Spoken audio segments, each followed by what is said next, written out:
काय वहिनी आवरली करायची बघा काम? मित्रांनो आता होय काय होतं चाललेत बघा. तुम्ही आत्ता आला? होय.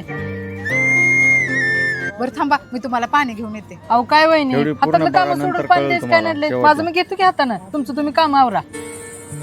आहो पण अहो राहून द्या हो, घेतो माझं मी, आवरा काम तुमचं. काय रे ती पाणी देत होती तुला गप घ्यायला आलं नाही काय? अगं असू दे काय, त्यांनी पण कामच करत होते की.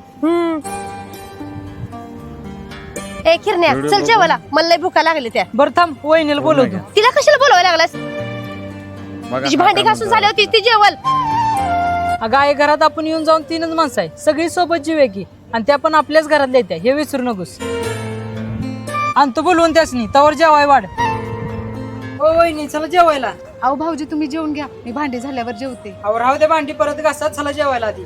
बरोबर आले.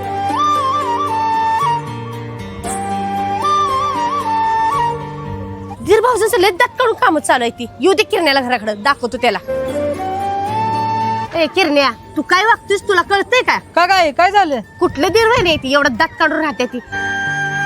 गाव नाव ठेवायसारखं वागू नकोस. तुझं आणि तुझ्या वहिनीचं कौतुकच झालंय. आणि हो, वहिनीला वहिनीच्याच जागेला ठेवायचं, लय डोक्यात घेऊन नाचू नकोस. एवढं शेवटपर्यंत बघा. अरे किरण्या तुझ्या मनात काय नसलं तर मी आताच्या पुरुषनी चांगलं ओळखून आहे. त्यासनी काय नातीगुती कळतात बाई. गावानं बोट उचलेलं असं काय करू नकोस.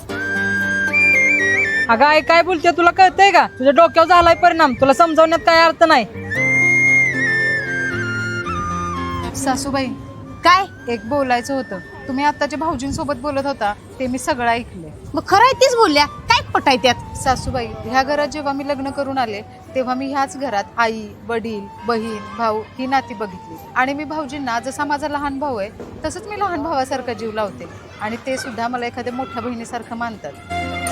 आणि मला मान्य आहे मी आजच्या काळात पूर्ण हेडे पोरगी वाल आहे. बघा. पण सासूबाई माझी नियत खोटी नाही. मला नात्यांची जाण आहे आणि नाती जपायला मला चांगली कळतात. आज तुम्ही जर आमच्या नात्यावर बोट दाखवलं तर बाकीचे लोक पण आमच्याकडे त्याच नजरेनं बघणार.